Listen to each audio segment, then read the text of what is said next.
નમસ્કાર. ભરૂચ જિલ્લા શિક્ષણાધિકારીની આત્મવિશ્વાસ હેલ્પલાઇનના માર્ગદર્શન પર આધારિત આ ખાસ વિશ્લેષણમાં સૌનું સ્વાગત છે. ઘણા વિદ્યાર્થીઓને એવું થતું હોય છે કે પરીક્ષાના સમયને કેવી રીતે સારી રીતે સંભાળવો. તો ચાલો આજે એના પર જ વાત કરીએ. ચલો એક બહુ જ જાણીતી ફિલિંગથી શરૂઆત કરીએ. પરીક્ષા હોલમાં ઘડિયાળના કાંટા જાણે કે આપણી સાથે રેસ લગાવી રહ્યા હોય. એવું બન્યું છે ક્યારે કે બધું જ આવડતું હોય પણ પેપર લખતા લખતા અચાનક ખબર પડે કે સમય તો પૂરો થઈ ગયો? તો એવું માનવાની જરૂર નથી કે આવું ફક્ત આપણી સાથે જ થાય છે. આ એક કોમન પ્રોબ્લેમ છે. ખબર છે આખી ગેમ શેમાં છે? એ 3 કલાકને એક ડર તરીકે નહીં પણ એક તક તરીકે જોવાની છે. 3 કલાક એટલે કે પૂરી 180 મિનિટ. આ 180 મિનિટ પરીક્ષા જીતવા માટેની છે. એક મિનિટ કિંમતી છે અને આજે આપણે એ જ શીખીશું કે આ સમયનો બેસ્ટ ઉપયોગ કેવી રીતે કરવો. જો મહેનત તો બધા જ કરે છે પણ એ મહેનત ત્યારે જ રંગ લાવે છે જ્યારે તેની પાછળ એક સ્માર્ટ પ્લાન હોય. આ 3 કલાક માટેની એકદમ સચોટ સ્ટ્રેટેજી પરિણામને આખું બદલી શકે છે. ચાલો જોઈએ કે આપણી તૈયારીને સારા માર્ક્સમાં કેવી રીતે ફેરવી શકાય. ઓકે, તો આ રહ્યો આપણો ગેમ પ્લાન. સૌથી પહેલાં જોઈશું કે પહેલી 20 મિનિટમાં શું સ્ટ્રેટેજી બનાવવાની છે, પછીના 100 મિનિટ લખવા માટે, છેલ્લી 40 મિનિટ રિવિઝન માટે અને છેલ્લે જીત માટેની કેટલીક કી ટિપ્સ. ચાલો શરૂ કરીએ. તો આપણી સ્ટ્રેટેજીનો પહેલો અને સૌથી અગત્યનો ભાગ, પહેલી 20 મિનિટ. આ એ સમય છે જ્યાં આખી પરીક્ષાનો પાયો નંખાય છે. જો આ 20 મિનિટને બરાબર વાપરી લીધી તો સમજો કે આખી પરીક્ષા શાંતિથી અને કોન્ફિડન્સ સાથે જશે. ઘણાને એવું લાગે કે શરૂઆતની 15-20 મિનિટ તો લખ્યા વગર વેડફાઈ ગઈ. પણ ના, આ સમય વેડફાતું નથી. આ તો એક ઇન્વેસ્ટમેન્ટ છે. સીધી વાત છે. મજબૂત પાયા વગર બિલ્ડિંગ ના બને. બસ એ જ રીતે સારી સ્ટ્રેટેજી વગર સારું પેપર પણ ન લખી શકાય. એટલે જ સફળતાની બ્લુપ્રિન્ટ આ શરૂઆતની મિનિટોમાં જ તૈયાર થાય છે. તો આ 15-20 મિનિટમાં કરવાનું શું છે? બસ આ 4 સિમ્પલ સ્ટેપ્સ ફોલો કરવાના છે. પહેલું, આખું પેપર શાંતિથી વાંચો અને સમજો. બીજું, કયા સવાલ સહેલા છે અને કયા અઘરા એ પ્રમાણે રેન્ક આપો. ત્રીજું, લાંબા અને ટૂંકા જવાબો માટે સમય ફાળવો. અને ચોથું, આ બધાના આધારે એક ફાઇનલ સ્ટ્રેટેજી બનાવો. બસ આટલું કરવાથી જ મગજમાં એકદમ ક્લેરિટી આવી જશે. ચાલો, પ્લાનિંગ પૂરું થયું. હવે એક્શનનો સમય છે. આગામી 100 મિનિટ આ મુખ્ય લેખનનો તબક્કો છે. અહીં જ આપણો પ્લાન હકીકતમાં ઉતરશે અને માર્ક્સ કવર થશે. સ્ટ્રેટેજી રેડી છે તો હવે પૂરા ફોકસ અને કોન્ફિડન્સ સાથે લખવાનું શરૂ કરીએ. જાણે કે રોકેટ લોન્ચ કરવાનો સમય આવી ગયો છે. અને હા, એક સારી ટીપ એ છે કે જે સવાલો સૌથી સારા આવડતા હોય ત્યાંથી જ શરૂઆત કરો. એનાથી કોન્ફિડન્સ બૂસ્ટ થશે. હવે લખતી વખતે આ 4 નિયમો મગજમાં રાખવા બહુ જ જરૂરી છે. પહેલું, વધુ માર્ક્સવાળા સવાલો પહેલાં લો.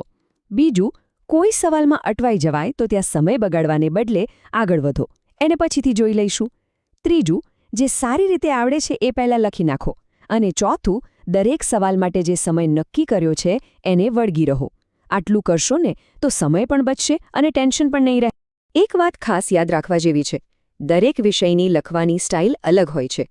જેમ કે ગણિત અને વિજ્ઞાન જેવા વિષયોમાં સ્ટેપ બાય સ્ટેપ સોલ્યુશન બતાવવું પડે છે, કારણ કે દરેક સ્ટેપના માર્ક્સ હોય છે. જ્યારે ભાષાઓ કે સામાજિક વિજ્ઞાનમાં મુદ્દાસર એટલે કે પોઈન્ટ વાઇઝ જવાબો લખવા અને દલીલોને વ્યવસ્થિત રીતે રજૂ કરવી વધુ અસરકારક રહે છે.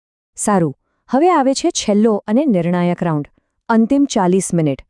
આ એ સમય છે જે એક સારા પેપરને બેસ્ટ પેપરમાં ફેરવી શકે છે. મોટાભાગના વિદ્યાર્થીઓ થાકીને આ સ્ટેપ છોડી દે છે.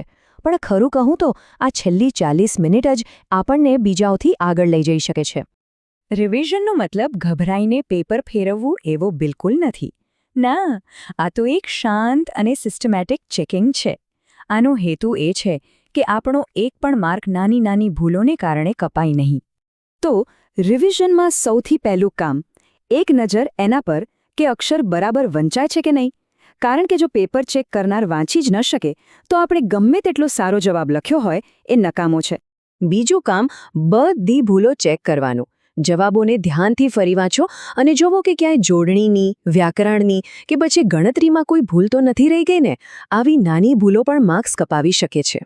પછી ડબલ ચેક કરો કે કોઈ સવાલ લખવાનો રહી તો નથી ગયો ને. ઘણીવાર ઉતાવળમાં કોઈ સવાલ નજર બહાર જતો રહે છે અને એ તો એવા માર્ક્સ છે જે આપણે સીધા જ ગુમાવી દઈએ છીએ. અને આ સૌથી વધુ અગત્યનું છે. રોલ નંબર અને બીજી બધી વિગતો બરાબર ભરી છે કે નહીં એ ખાસ ચેક કરી લેજો.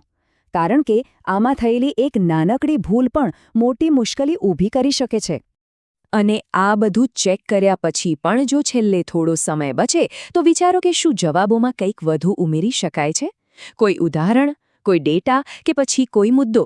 આવું કરવાથી જવાબ વધુ સારો બનશે અને કદાચ થોડા વધુ માર્ક્સ પણ મળી જાય. ચાલો તો હવે આખા ગેમ પ્લાનનો સારાંશ જોઈએ. કેટલીક મુખ્ય ટિપ્સ જે પરીક્ષા હોલમાં જીત અપાવવા માટે કામ લાગશે. આને અંતિમ ચેકલિસ્ટ સમજી લો. તો આ 4 વાતો ગાંઠ બાંધી લેજો. પહેલું, સહેલા સવાલોથી શરૂઆત કરો જેથી કોન્ફિડન્સ વધે. બીજું, લખાણ એકદમ સ્પષ્ટ અને વ્યવસ્થિત રાખો. એનાથી સારી છાપ પડે છે. ત્રીજું, છેલ્લી 30-40 મિનિટ તો રિવિઝન માટે રાખવી જ. અને ચોથું, આત્મવિશ્વાસ. એ જ આપણી સૌથી મોટી તાકાત છે. આ નિયમો આપણી મહેનતને એક શાનદાર પરફોર્મન્સમાં બદલી નાખશે.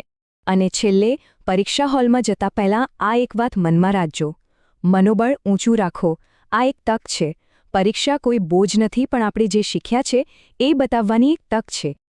આખું વિશ્લેષણ એના પર જ હતું કે કેવી રીતે પરીક્ષાની ચિંતાને એક એક્શન પ્લાનમાં ફેરવી શકાય. તો હવે વિચારવાનું એ છે કે વિજય મેળવવા માટે આ 180 મિનિટનો ઉપયોગ કેવી રીતે કરવામાં આવશે. યાદ રાખજો, સાચી સ્ટ્રેટેજી અને આત્મવિશ્વાસ હોય તો કશું જ અશક્ય નથી. સૌને ખૂબ ખૂબ શુભેચ્છાઓ.